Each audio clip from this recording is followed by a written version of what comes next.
Warning. This program may contain material of an explicit or graphic nature. Viewer discretion is advised.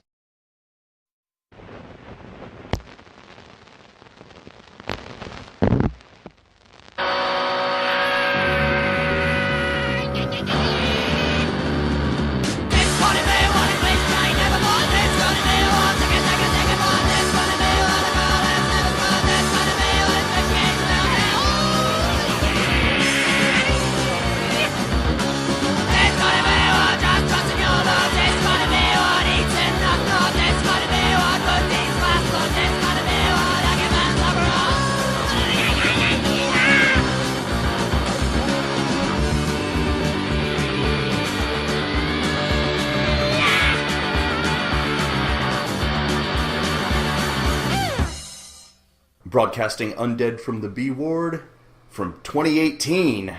Yeah, 2018. This is the post-mortem show. I'm Dom. And I'm JD. And today, we're going to give you the top 5 gays of horror. That's right. We're wishing you a gay new year. Yeah, the horror gays. Top 5 gays. There is quite a few. There are. A plethora. I did some research on it just to kind of like, stimulate my memory, and I found out some really interesting stuff about gay horror. Apparently in India there is a whole genre of Bollywood gay horror. Wow. Yeah, and now I need to see it. Brokeback Mountain horror movie style, starring Habib. Yeah, but like lots and lots of music too, and insane physics. Wow. Well, top 5 gays in horror, something that kind of an off the wall list, but going to be a good one. Yeah. But before we do that, and before we get into horror news, I just want to give a special shout out to our listener Eileen. Yeah. Who gave us that gum we like is coming back in style. This. Look. You hold it up, our audience won't be able to see it. I'm reaching for it, yeah. Yeah, but I want to show you, look. It's a Twin Peaks limited edition, 6 hours of never before seen special features even. Giant box set of Twin Peaks, the entire series. It's the original and the new stuff? I think so. No, I think it's just the whole new one. But still, it's really awesome. She ordered that from Amazon, got it shipped to us, and we appreciate it. We will watch it. Yeah, for sure. And we will let you know what we think about it, so we appreciate, when people send us stuff and purchase stuff online, that kind of stuff, we appreciate it. And now, horror news. Horror news. So, after his success with Gerald's Game, Mike Flanagan is throwing his hat back into the ring for Stephen King, and this time it's not a movie that has already been made, though Gerald's Game hasn't been made, but so many of Stephen King's stories have been made into movies. He wants to direct Dr. Sleep, the sequel to The Shining. I had never read that one. Yeah, it's a sequel to King's classic, The Shining. It focuses on Danny Torrance as an adult whose life hasn't been perfect, and, I guess you would say after his father tried to kill him and his mother. Yes. Working as a sort of psychic detective. And I have not read the book either, but I've heard very good things about it, and god damn it if Mike Flanagan can't direct a movie.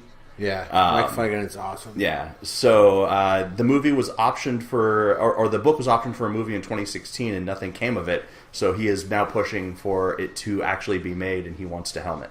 Cool. Yeah, I'll check it out. I will check out anything with Mike Flanagan's name. If it gets greenlighted and it's actually made, I'll read the book first. Yeah. Because the Shining book is way different than the movie. Right. I like them both. Yeah, so. I did not like The Shining. We've talked about this before. I did not like The Shining for years, Kubrick's Shining, because I love the book so much. It's the first horror book I ever read. But since seeing the documentary about it and sort of the weirdness that went into it, I've developed a begrudging respect for it. Well, I love them both. So I have some real life horror news. Nice. So from movies to the History Channel, aliens and UFOs have been part of our culture for decades. But could the existence of UFOs be more than just conspiracy theory? On December 16th, the New York Times reported that the Pentagon has a UFO program, and it's really ridiculous. So I'm going to give you a couple facts about the hidden UFO program. Okay. And did you see these videos? I did not. You didn't see the videos? Okay. At the end of this facts, I'll give you guys the link to check it out. But there's a proof of UFOs. released by the government. Okay. And it came out right before Christmas. So, former head of the program believes aliens visited Earth.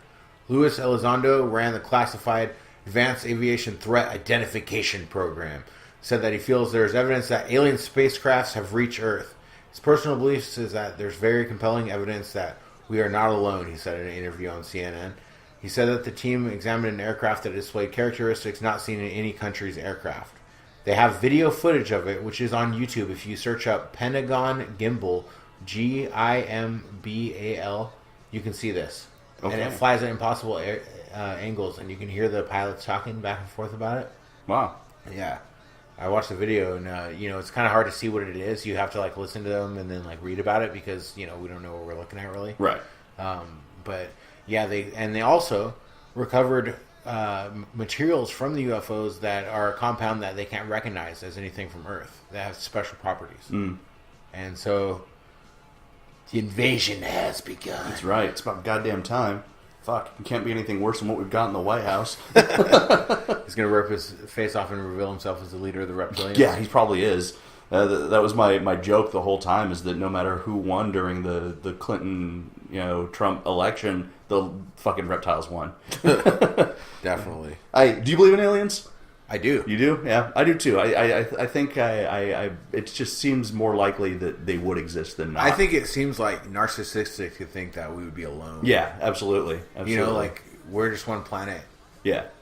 There's got to be life out there if there's life here. Yeah, absolutely. Maybe they're not, flying all the way across the galaxy. Maybe they figured out how to bend time, space, and fucking puncture a hole in it and pop through, and that's how they're doing it.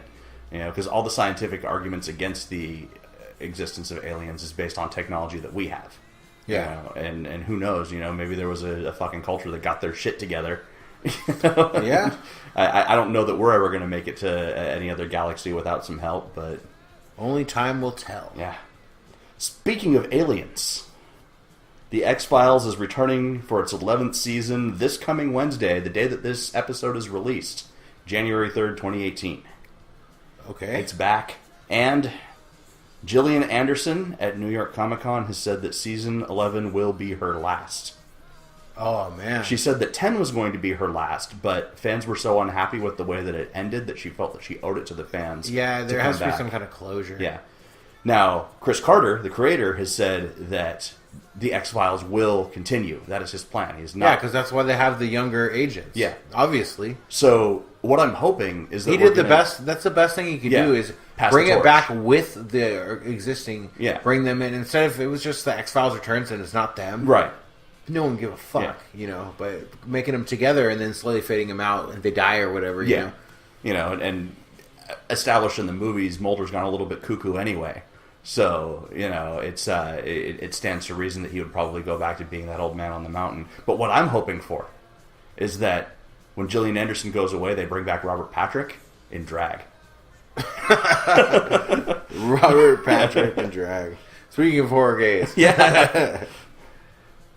All right. Well, according to Amazon listing, director Gary J. Tunnicliffe's Hellraiser Judgment will hit Blu-ray on February 13th, 2018, being released by Lionsgate. The disc can now be pre-ordered. Paul T. Taylor takes over the role of Pinhead. No Doug Bradley. Yep. The film also stars Nightmare on Elm Street's Heather Langenkamp. Interesting. In the new sequel, detectives Sean and David Carter are on a case to find a gruesome serial killer terrorizing the city. Joining forces with Detective Christine Edgerton, they dig deeper into a spiraling maze of horror that may not be of this world. Could the judgment awaiting the killer's victims also be waiting for Sean? So, obviously, it's Pinhead. Yeah. But I did not like the last one when they didn't have Doug Bradley. Right. It was terrible. Yeah, it was not good. The things that I've read about it, though, is it sounds like this is really a passion project for the people making it. So, I'm going to check it out. I'm going to give it a chance. I'll check it out, too, because I love Hellraiser. Yeah. So I'll always watch it, no matter how shitty it is. Yeah. You know? Well, if it sucks, you can always turn it off. That's true. Or we have a podcast. We can tear it apart. We'll rip your movie apart. your off-brand Pinhead. So Arrow Video is releasing a restored Killer Clowns from Outer Space Blu-ray. MGM released a Blu-ray that was pretty stacked with extras, but the one coming out this year has so much shit on it.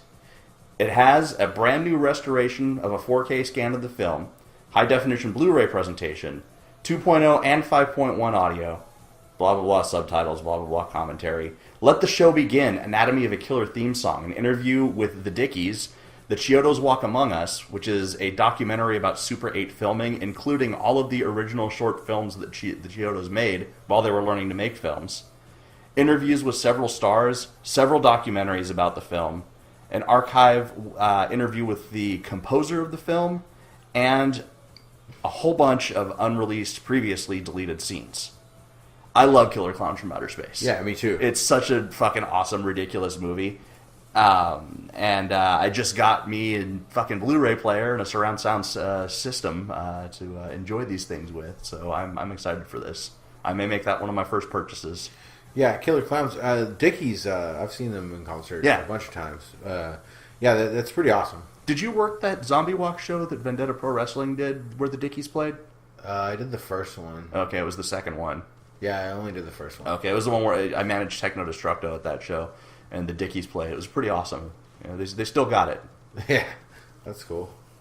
So, the owner of Non Sit Pecatum, a sex shop in Spain, received multiple threats from Christians after placing a nativity scene made of ceramic dildos in the window of the shop. That's great for this episode.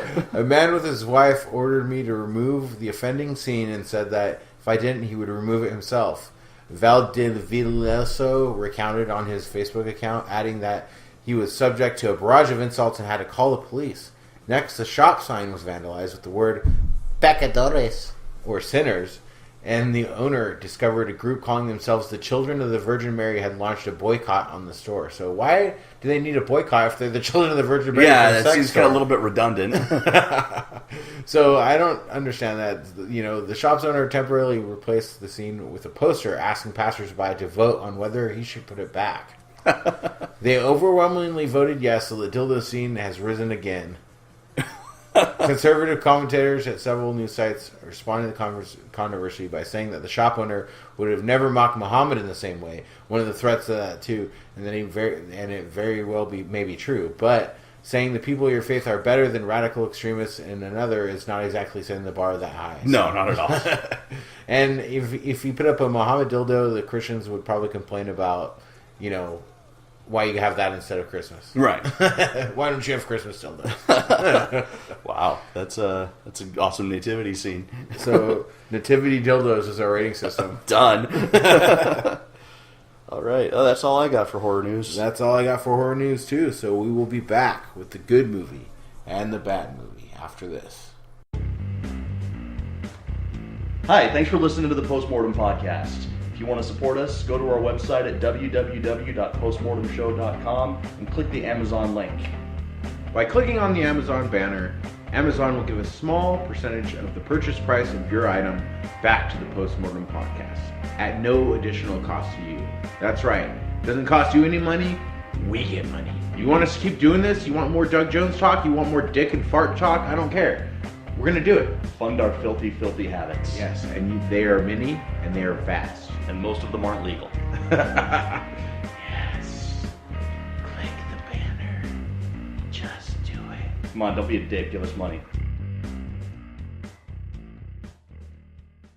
It's time for the good movie. And the bad movie. All right, we're back with the good movie and the bad movie. Oh, I got a stinker. You got a stinker? I got a stinker. Both of my movies are good. Yeah. Unfortunately, with the holidays, we did pre-record 2 episodes, Yeah. so you know we have had 2 weeks off from recording and stuff. I only had a chance to watch 2 movies. Oh, I gotta say that I had the most postmortem Christmas ever. Oh yeah? I forgot to mention this during horror news. Yeah, so both of Michelle's kids were sick over Christmas, and my Christmas gift from Michelle included 3 of Harold Schechter's books about Albert Fish and Ed Gein and the teenage serial killer. I don't remember his name right now. I haven't read that book yet. But I spent all Christmas Day on Michelle's couch reading about Albert Fish while a child vomited in a bucket next to me. So if Doug Jones was there, you'd win. yeah, for real. I had my Christmas with Biff, so I'm still the winner. Yeah, that's true. He kind of lives here. Yeah, I have the advantage. So, speaking of Christmas, like I said, it's not a bad movie, but I had a better movie too. So I'm going to put the lesser movie first. Okay. But it's still worth watching. So I avoided this movie like the plague based on the ripped-off title and the horrible box art. But since we recorded 2 episodes last time, I had some time to sit down, and it was Christmas Day. So streaming now on Netflix, I watched a 2015 horror anthology starring William Shatner and George Buza called A Christmas Horror Story. Have you seen this? I have not. On Netflix? Oh. Okay, the box art looks like something you'd never want to watch. Okay. But you probably would. You're right. Because you're known to do these Ouija experiment type of things. Right. I'm trying to stop. That's my resolution for 2018. No more shitty movies? Yeah. I mean, if they happen organically like this one did. But So, interwoven stories that take place on Christmas Eve as told by one festive radio host played by William Shatner. Who's like 9,000 years old now. He's the through line, you know? He's the John Ritter of this movie. Yeah, pretty much. Family brings home more than a Christmas tree. A student documentary becomes a living nightmare. A Christmas spirit terrorizes, and Santa slays evil. Okay. So the segments are bookended by William Shatner in a radio studio producing his own radio Christmas party. Unlike other anthologies, this film's segments run coincidentally jumping back and forth throughout the movie instead of linear. So it's not like ABC's of Death or something where it's like Pulp segment, Fiction. segment. Yeah, it's kind of like Pulp Fiction. It's like different segments, but they're running back and forth, jumping around and stuff like that. So for that reason, I'm not going to do my usual breakdown and rating of each segment, and what I usually do with anthologies. I'm just going to kind of rate the movie as a whole. Okay. Because it was too hard to think about it that way. Right. Since it was happening all at the same time. My brain can't process, Dom. Yeah. I've had many concussions. Segment plots are as follows. High school students investigate a mysterious homicide that occurred the prior holiday season. A couple notices their son is acting strangely after a snowy forest trip to cut down a Christmas tree on private property goes bad. And a family stalked through a winter wonderland by Krampus, the Christmas demon, after their shithead of a son breaks a statue of Krampus. And the last one, Santa is fending off foul-mouthed zombie elves invading the North Pole. And Santa is a badass, much better than the Goldberg Santa. Yeah. Destroying zombie elves. Nice. So it's not the low-budget movie I expected. The cinematography, sound design, and acting are all actually pretty good. There's some pretty bad CGI at parts, but I can forgive it because there's also some good practical effects. And it was more entertaining than I thought it would be, or maybe more than it had any right to be. Okay. For being Christmas Horror Story. We get some comedy mixed in, and there are some good cameos by well-known character actors like Julian Richings. You know who that is? Yeah. I might have preferred if they were not bouncing back and forth and just linear, but I can see why they're trying to be a little bit different with it. So, IMDb gives it 5.7, which just seems pretty high for a movie like this. I would actually give it 7. Wow. Yeah, it's worth watching, especially like if it was Christmas. I'm a little bit late on that. Yeah. Since it's the new year. Right. But it's worth checking out. So. Nice. Cool. I'll have to keep an eye out for that. Maybe next year. All right. So, my bad movie. I shudder. 2017 supernatural horror directed by Michael G. Kehoe, streaming now on Netflix. It's called The Hatred. I saw the box art for this on Netflix, and I said no. So I said, Dom will watch this. Yeah. So the synopsis in terms of what you get on Netflix and IMDb, which I'll get into in a little bit, but it's 4 young women travel to their college professor's new country home for a weekend getaway, only to discover that the house has a malevolent past. So there were 3 things that sold me on this movie initially. One, I did some looking up on it because I saw some casting, a casting in there that interested me, and I was like, all right. 7 nativity dildos, by the way. Oh, that's right. Forgot about those nativity dildos. Continue. There was some casting in here that interested me, and so I did some reading up on it on some review sites, only just to get what the basic plot was, not to get people's opinions. And there were 3 things that sold me on this movie. One, they said it was about Nazi occultism, and that it starred Andrew Divoff, Wishmaster, and it was billed as from the creators of Halloween. Those all sound pretty cool. Yeah, those are all good things. all of this turned out to be a fucking bullshit ruse that made me want to find the people who made these movies and stomp the ever-loving shit out of their genitals. Genital stomping nativity dildo scenes. I wanted to stomp on their balls until feces came out of their ball sacks. Like you were an angry Christian stomping on a nativity dildo. Yeah, sack. exactly. Exactly. But I'd have this weird, like, internal struggle about it because that nativity dildo does represent baby Jesus. So, first of all, the bullshit. Nazi occultism really only plays a minor role in this movie, and it's quickly swept under the rug for played-out run-and-chase ghost nonsense. Andrew Divoff was only in the first 10 minutes of the movie, and then we never see him again, and this movie was only made by the creators of Halloween in the sense that Malek Akkad, who produced Halloween, also produced this film. But mentioning that was really just bait to get someone like me to watch this crappy waste of time, and it didn't have anything good after that. John Carpenter's worst movie is still a masterpiece compared to this garbage. Wow. Admittedly, the movie starts out very strong and shows promise. With the Wishmaster himself, Andrew Divoff, playing a Nazi occultist, and Hitler's former occult relic hunter, who's now hiding out in 1960s rural America, living as a farmer and amateur taxidermist after World War II. He has a wife and a daughter and is very possessive and overbearing with them. He conveys some serious menace in these scenes, and he receives a mysterious package in the mail containing a letter that thanks him from some unnamed Nazi superior and an Iron Cross amulet with arcane engravings on it that was supposedly cherished by Hitler. He hides the amulet in a wall in his basement, and then things start going crazy in his house. The wall where the amulet is hidden starts rotting, the daughter becomes increasingly rebellious, the Nazi dude becomes increasingly violent, ultimately drowning his daughter in a horse trough, and his wife helps him cover it up, but the guilt proves to be too much for them both. He has a heart attack while out spraying pesticides on his crops, and instead of helping him, his wife sprays pesticide in his respirator and kills him, then bails on the house. That all happens in the first 10 minutes of the movie, and it's all decent, but it goes downhill from there. Fast forward to present day, 4 college girls show up to house sit for a family friend and watch their young daughter. I'm not sure where the college professor thing came into it, because that had nothing to do with this movie. Weird shit starts to happen. They're terrorized by shitty CG ghosts, and then another dude in fucking Nazi gas mask shit, and then the rest is fucking garbage. Wow. Yeah.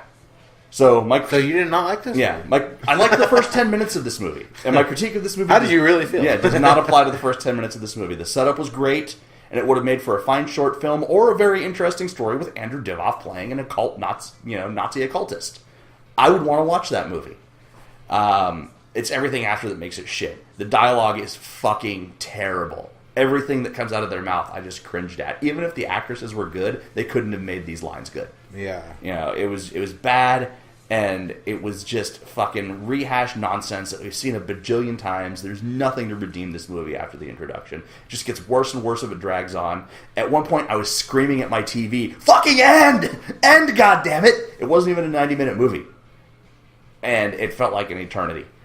It's fucking bait and switch. It blows its load right at the beginning and then awkwardly flops around on the screen for another hour and 20 minutes. Don't waste your time with it. I'm giving this 1 out of 10 nativity dildos.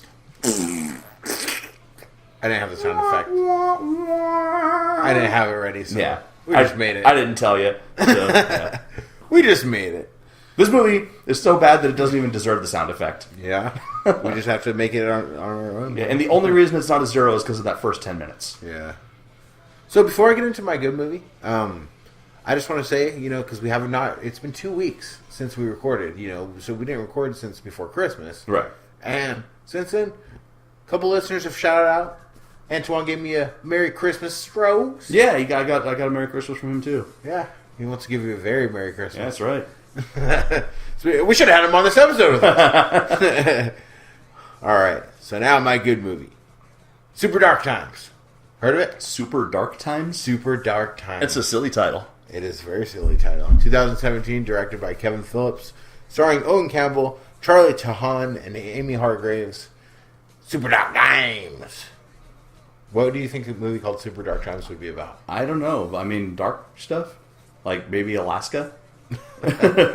Teenagers Zach and Josh have been best friends their whole lives, but when a gruesome accident leads to a cover-up, the secret drives a wedge between them and propels them down a rabbit hole of escalating paranoia and violence.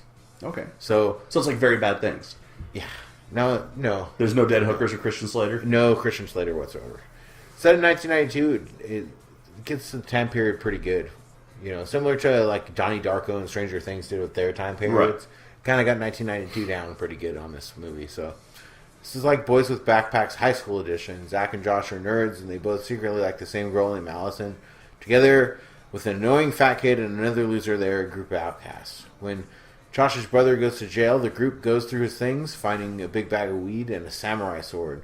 The fat kid Daryl steals the weed even though Josh says not to. The group goes into the woods to cut things up with a samurai sword, like this montage of samurai sword swinging scenes that these kids are doing. They went to their special place? Yeah, pretty much, yeah. And then the fat kid Daryl starts smoking the weed, leading to a struggle with Josh in which the fat kid Daryl is accidentally killed with the sword. Oh. The group freaks out and decides to cover it up and hide the body, but the secret proves to be more than some of them can bear.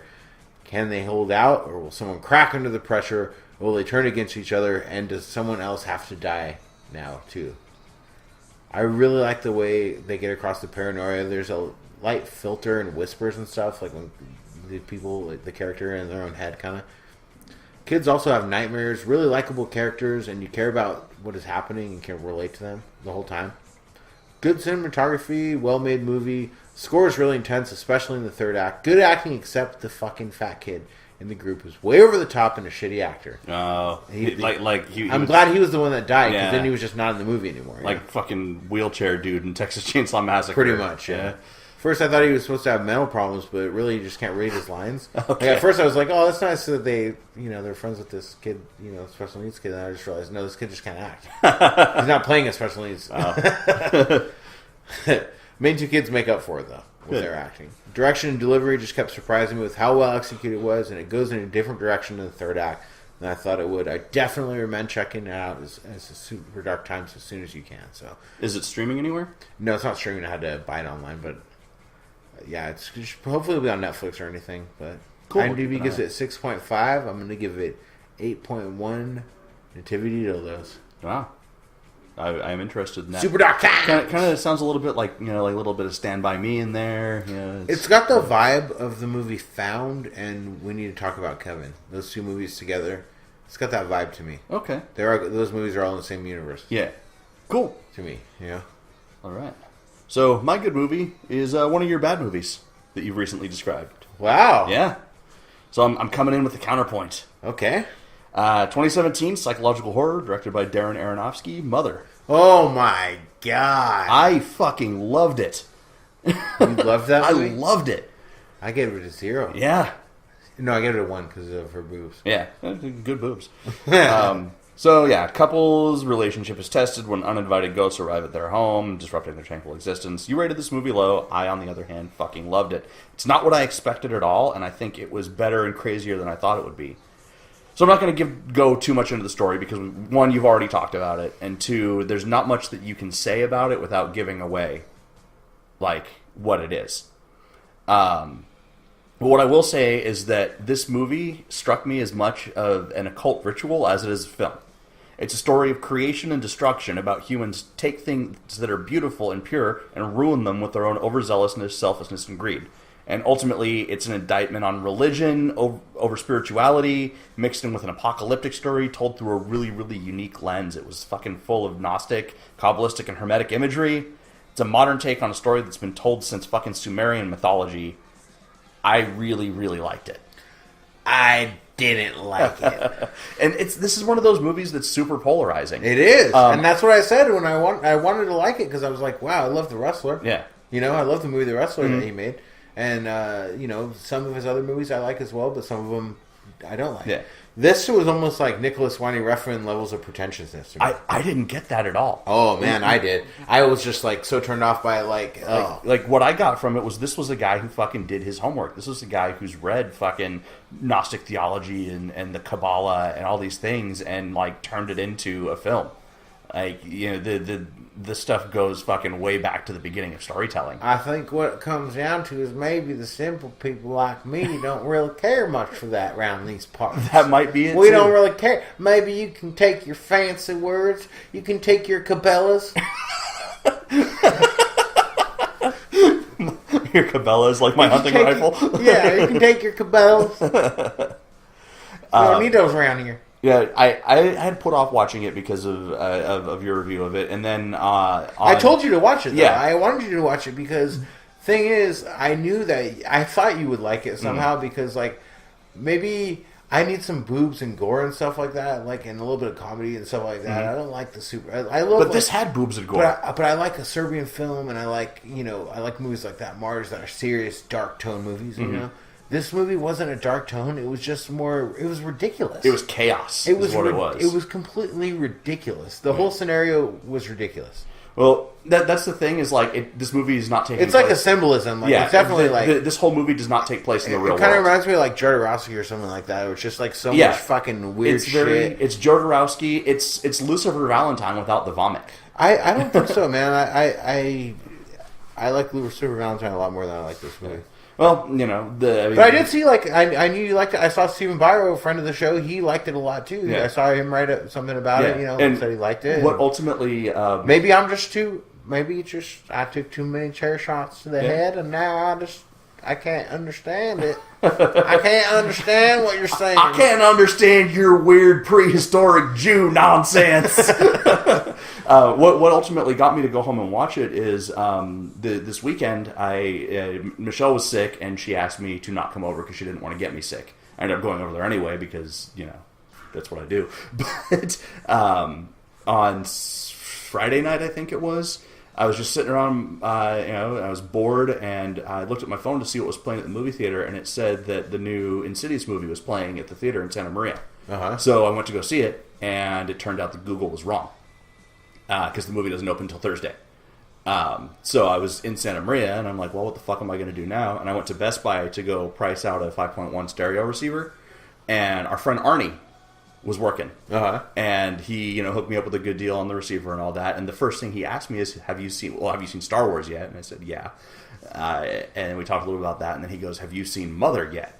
And I was like, no. And he's like, you of all people need to watch this movie. And Arnie's one of those guys that's like, he's a fucking sage, man. Like, he's an alien that's like on this planet, and he knows people when he looks into their souls. He is the warthog. So yeah, I Cuckoo-cuckoo. Cuckoo-cuckoo. He is the Eggman. I take his word for things. So I went home and I immediately set up my surround sound system and watched this motherfucker, and I loved the chaos of it. Darren Aronofsky is... It just made me... maybe I just don't like it because it made me mad. Like, she just had no backbone. Right. Well, she had no backbone, and the people were fucking rude. And it's the same thing. Like, it comes down to that point where, like, okay, if you're like in that situation, not to like spoil anything, this is the situation, right? With her and him, if he doesn't care that all these people are coming, why doesn't she just bounce and be like, "Fuck you," and leave? Well, that's what it's like to be in a sort of one-sided, semi-abusive relationship. Especially when you're kind of a codependent type, which is what her character struck me as. And with this insanity that was going on around her, she went deer in the headlights at some point. And like it's something that Darren Aronofsky is very good at with nearly all of his films. Is his films are almost all about people fucking losing their minds over something. And I felt like I was going crazy with her. I think that maybe if it was an hour and a half instead of 2 hours, I might have liked it more. Yeah, it did take a while to get going. There was a lot of setup. Yeah, and it was dragging on, and just I don't know. I really like it. I know it's polarizing. Yeah. Maybe I'm just too stupid to understand it anymore. My only major complaint about it is that the film was made so grittily, like with all the stuff that was happening, that when the CG special effects came in, it almost yanked me out of it. Yeah. They were way too cartoonish. Yeah. The whole movie is way over the top cartoonish. Yeah, the whole thing is not realistic at all. It was like it was over the top, but it was over the top gritty with like all the stuff that was happening, and It frustrates me when there's real explosions happening in a movie and then CG explosions happen right after it. Because it shows you what a real explosion looks like on film, and then it shows you what a CG explosion looks like, and you're like, it does not compute. Do you think that the people that were making this movie understood the story that they were even telling? Do you think anyone but Darren Aronofsky and, do you think all these actors knew what the fuck was going on here? So I did some reading on it, and Jennifer Lawrence got it. Fucking what's his name? Javier Bardem got it. Because, so Darren Aronofsky basically said that he wrote this movie in, like, the original treatment for this movie in 5 days in this sort of, like, manic frustration haze after Donald Trump got elected president. And then he refined it again over a period of a few months. And then sat down with Jennifer Lawrence and Javier Bardem because he knew what he wanted. He knew that he wanted them. And he said, this is what I want to do. And he explained the concept of it to him. And then the rest of it was just like them saying, okay, we trust you. Go. You know? So I think that they probably got the basics of what was going on, but didn't necessarily know the overarching thing that was going to happen with it. And I think that added to the chaotic feeling of it. Yeah. You know, it's like the fucking, you know, Bill Friedkin in The Exorcist, you know, not really telling his cast members what the special effects are going to be until they happen to get that real fear out of them. Yeah, for sure. You know, and it really did feel like he was beating the shit. Like, that scene where Jennifer Lawrence gets the shit kicked out of her, that looked fucking real. Oh, that looked really good. That was on par with, like Irreversible. And not necessarily in terms of violence, but in terms of violence, but savagery. And it was, that, like, once you got to that part and stuff, like, then I was in, you know?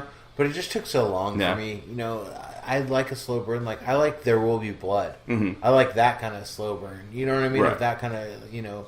It's just, in my horror, I need more to happen in horror, I think. You know what I mean? I don't really like... I don't know. Yeah, I feel like this was more an occult movie couched as a horror movie. Yeah. You know, and you know, like Jodorowsky. Jodorowsky does not make horror movies. Jodorowsky does not make action movies. He makes his movie. Jodorowsky makes occult movies, and then he frames them as westerns, or he frames them as horror movies, or whatever. And this was definitely in that. And I would say that, in my opinion, this is my favorite Aronofsky movie. Wow. Yeah.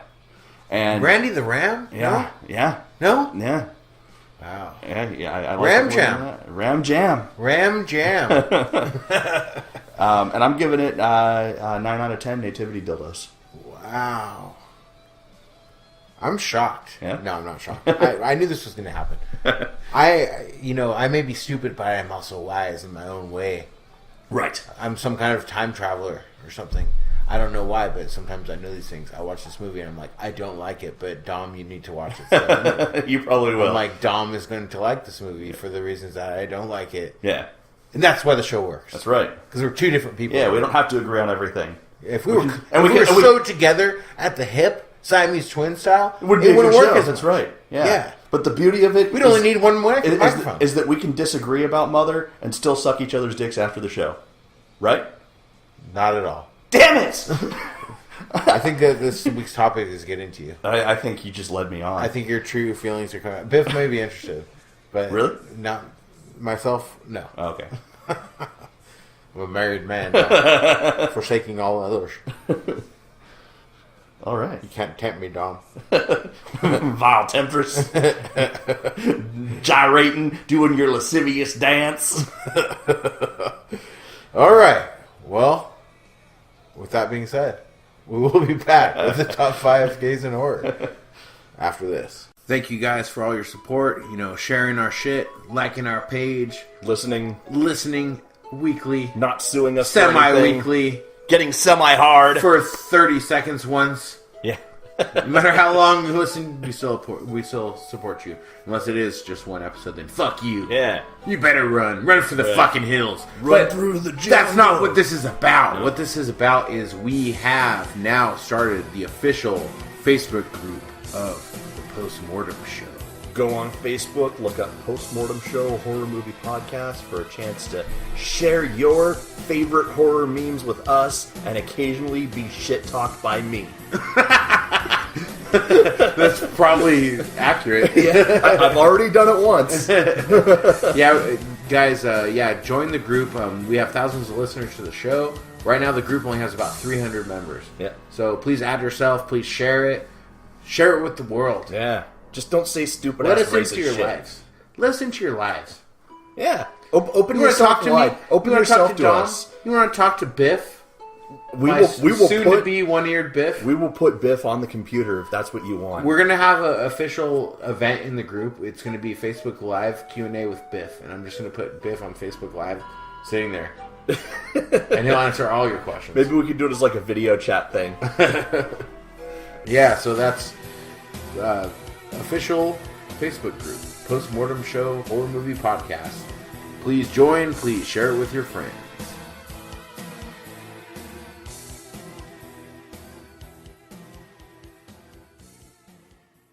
And we're back with the top 5 gays in all of horror movies. So I want to preface this before we. I get into our know, list. I know. But just for the audience, just in case this is like the first time that you've ever listened to our show or whatever, there's humor and then there's fucking punching down, and being a dick. And we have many gay friends. And we don't care where you want to put your privates. You can rub your privates on any privates. Yeah. As long as you're not Victor Salva. Right. Just keep your hands off the kids. Consenting adult privates. Yeah. Consenting adult keep your hands privates. off the kids. Keep your hands off my Reanimator. That's all I ask. God, what if Victor Salva directed a Reanimator remake? Dumb. I just made you furious. Oh.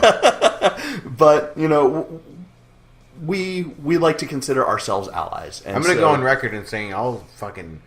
There will be a dead Victor Salva. Victor Salva set, Yeah. You driving a fucking bulldozer through the movie set, drunk off your ass. U-Haul full of dynamite.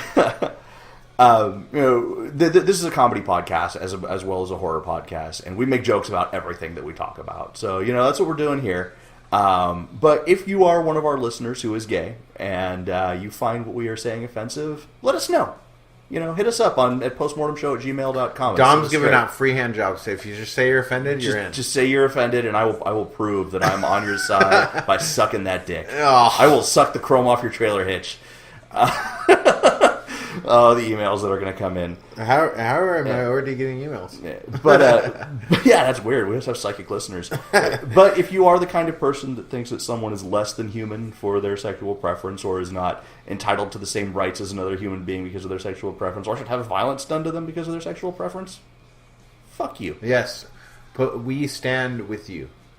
All of the entire community, we stand with you. So yes. I am not going to say all the letters because I can't remember all of them. LGBTQ plus. That's what it is now? Yeah. Okay. Yes. We stand with you, and we also stand with the top 5 gays in horror movies. So, Dom, now let's roll out these queers. Let's line them up. Line up these queers. Give me your number 5. My number 5 is The Queer Wolf. From Curse of the Queer Wolf and Polish Vampire in Burbank. Pair of Mark Pirro films. Dude who turns gay when the moon rises. It's a fantastic little horror comedy from the 80s. Zero budget. Very funny movie. I should check that out. Curse of the Queer Wolf and Polish Vampire in Burbank. Both very good movies. All right. My number 5 is... movie I brought it up maybe once or twice on the show here, and I know you've seen it, but a little movie from, I believe it's the early 2000s or late 90s called The Convent. Remember The Convent? I don't know if I've seen it or not. Okay, so in The Convent, it's these people go and party in a house or an old thing where a bunch of nuns were killed, and these people have a satanic sacrifice, and one of them's gay, and one of them's like a little...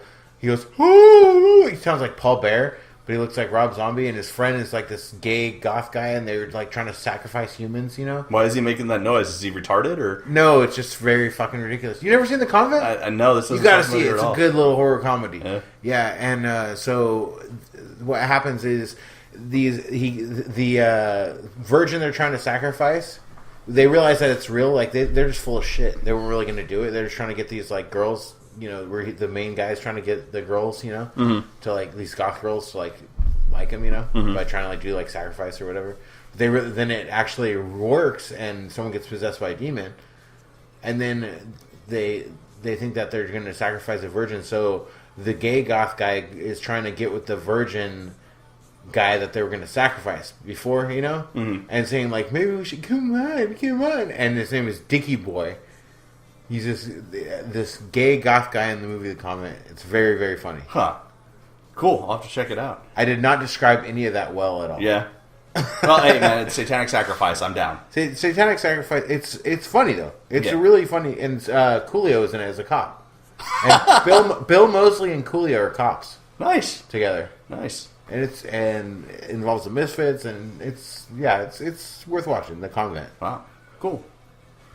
So my number 4 might be a little bit of a controversial pick, but in my research, this kept coming up, and I found several good theories that back up that this character is in fact on the low key gay, and that is Sam Emerson, Corey Haim's character from The Lost Boys. Yeah, I saw a lot of stuff like that in my research as Yeah. well, but I didn't really, because I never got that impression. I didn't even read it. So what did they say? So he's got the first big clue is that he's got this fucking poster of Rob Lowe on a crop top in his bedroom. What teenage boy is going to have that poster in their room except for one that likes men? Also, when he's having his bathtub scene, Maybe he really likes DirecTV. maybe. They put heavy emphasis on him saying that line, "I ain't got a man," when he's lip syncing in the bathtub. And he seems to be, very, very fashion conscious and hair conscious. And basically, he is. They're saying that a lot of The Lost Boys is a giant gay metaphor, like the whole David The trying. queever? Yeah, David trying to seduce. The whole queever. Yeah, queefer being in there trying to seduce other boys into his group, and that where Kiefer Sutherland's character is a representation of you mispronounced that. Kiefer Sutherland's character is more of a representation of like the sort of seductive yet abusive gay dude, and Jason Patrick's character, the one who's turning into a vampire, is sort of a representation of a guy who's not quite coming to terms with his homosexuality and not really like down with it yet. Corey Haim's character is a representation of someone who's come to terms with the fact that they're gay, is cool about it, and is just living their life. Dude, I think all of that is just people that just smoke too much weed just thinking about shit. It's just a vampire movie. I don't just know, a movie. man. It's an 80s vampire movie. Vampires are pretty gay, though, and I say that as someone I agree. someone who really likes vampires. Like Interview with the Vampire. It's very extremely gay. Yeah, but like, I don't see that about The Lost Boys. Really? Maybe I don't know. I don't know. I mean, I always looked at Corey Haim's character and the fabulous shirts and the Rob Lowe poster and just some of his mannerisms. And I was like, that's a gay dude, and it's a gay dude that's just like, I'm a gay dude. Fuck you, I'm gay. I'm gonna go buy some comic books and kill these vampires with Corey Feldman. Because that's the gay agenda right there. Frog Brothers. The gay agenda is to buy comic books and kill vampires with Corey Feldman. Frog Brothers should have been called the Hog Brothers. Am I right? Oh yeah.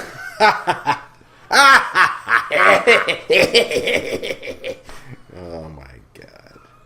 My number 4 also controversial because it's never specifically said in the movie as well. But if you don't think Otho from Beetlejuice is gay, Otho's so gay, so gay. Otho, you can't even change a tire. Meridian, Aqua, Marine. Otho, definitely gay. The interior designer Otho. Otho is on the top 5 douchebags as well. Yeah. Well, that's the thing. A lot of movies want to idealize their gay characters and make them kind of perfect and flawless, and I think that's a disservice. You should have your gay characters not always be the bad guy, because that's another thing. Is like a lot of movies make the gay character or the villain sort of effeminate and possibly gay, but just make them human. Yeah, and Otho was a douchebag, but he was a gay douchebag, and God love him for it. I hated Otho though. Oh yeah, but not because he was gay, just because he was a douchebag. Right. Number 3. To tie Anna and Lucy from Martyrs. Yeah. Implied as well. Yeah, a little bit less implied with Anna. Yeah. But there's definitely something going on there. Yeah. I love Martyrs. Yeah, great movie. But that's one of those movies that we just want to point people to, and we don't really want to say what happens. Yeah, not the remake. Yeah, Don't ever watch that. watch the fucking remake. Yeah. God. Keep your filthy hands off the Martyrs. My number 3. This might be controversial also, but this is definitely very, very gay. But it might be controversial because of the movie, but I love the first Scary Movie. Yeah. Ray. Scary Movie. Yeah. In or out? Do you even tuck, bro?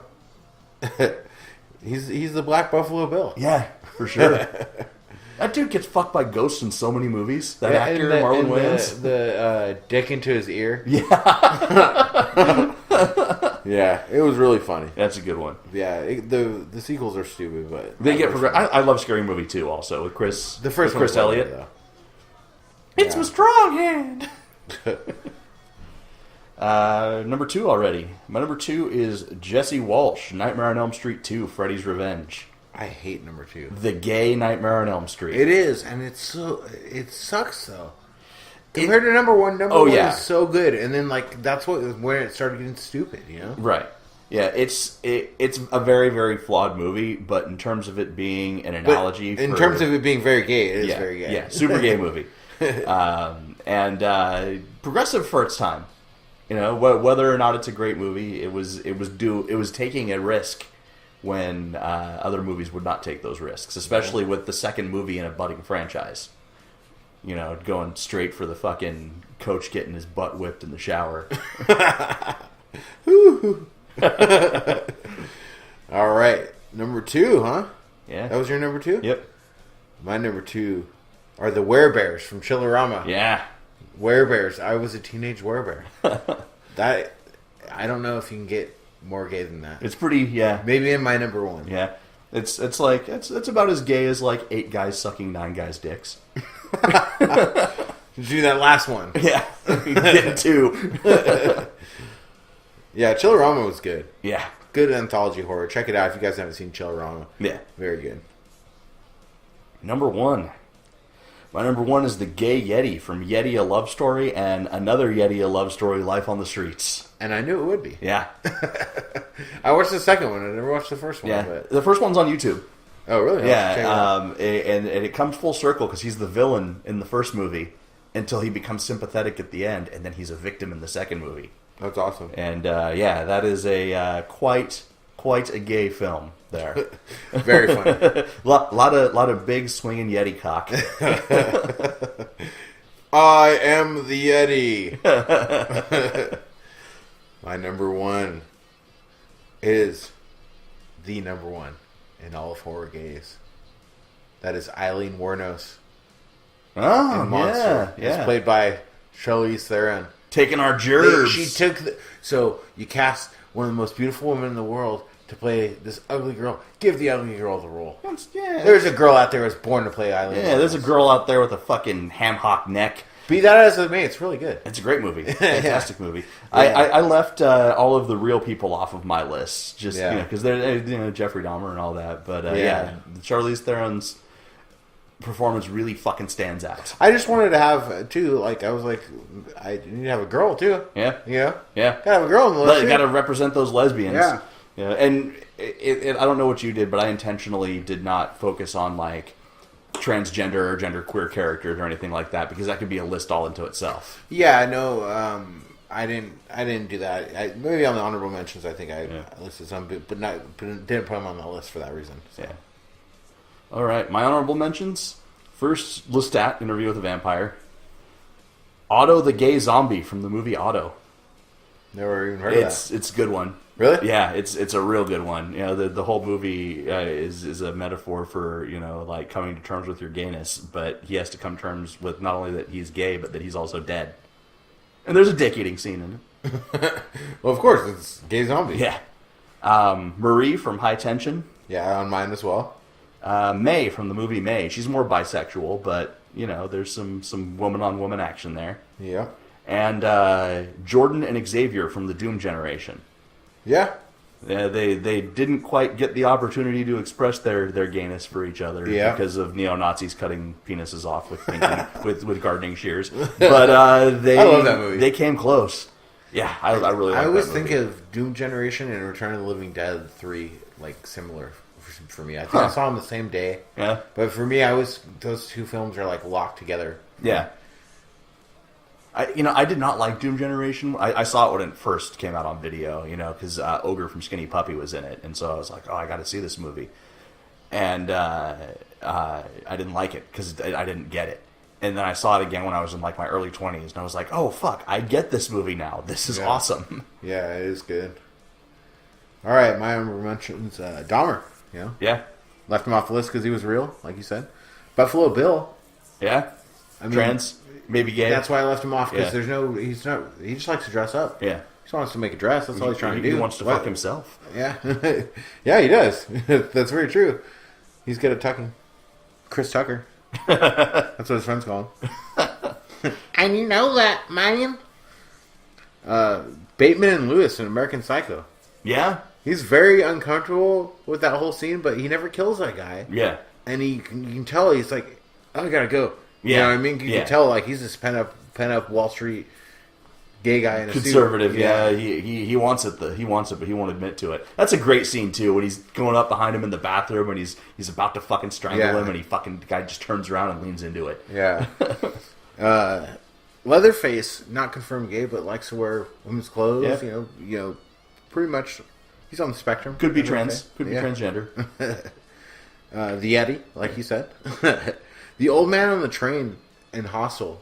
We have a special relationship with our hands. We should eat our food with our hands. Oh, yeah. And he grabs his thigh. Yeah. You know? That guy's creepy. Yeah, and then later he gets even creepier. Marie from High Tension, like you said. Jesse, Nightmare on Elm Street 2. The redneck in 2001 Maniacs. Very funny. Oh, fuck. What was his name? He had a silly name. I can't remember it. I remember him, though, yeah. The movie Father's Day, there's a lot of gay stuff happening in that. Yeah, there is. The Babadook, you know? People say it. he is the Babadook. Yeah, it's not confirmed, but who knows? Casey from Terra Firma, although you don't know really if it's hermaphrodite, is it gay? It's very hard to say. Yeah, it is. The Rednecks in Deliverance. The movie Bully. You ever seen Bully? I have not. You got to check that out. It's very good. Pennywise the Dancing Clown. Gay? Yes. Pennywise? If the Babadook is gay, then Pennywise is gay as fuck. Oh, that's some slash fic right there. Fucking Babadook and Pennywise hooking up. Somebody write that. In Hannibal, Gary Oldman's character. Yeah. Hannibal. Yeah. That's a really good one. He almost made my list. He was the one I bumped off the last second. And then Interview with the Vampire, like you said. And then At Pupil. There's a little bit of gayness going on at Pupil, too. For sure. Yeah.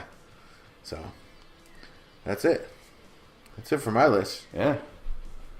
So, next week, we're going to give you the top 5 schools. Oh, yeah, we're taking it to school. We're taking it to school. Yeah. It's a suggestion by my girlfriend, if I'm not mistaken. It is. Suggested by listener Michelle. Yeah. Listener Michelle. Listener Michelle. Who happens to also be Dom's girlfriend. That's right. But she does also listen, so she does. And she actually listens. It's not like, oh, yeah, I listen to the show. Like, she asked me about shit later. That's a good girlfriend right there. Someone who, supportive enough to fucking listen to our bullshit for an hour and a half a week. I know. Definitely. Yeah. I can't even listen to us. Yeah. I'm not even listening. I don't even remember anything that we've talked about. I don't even know who you are. I don't know who you are anymore, man.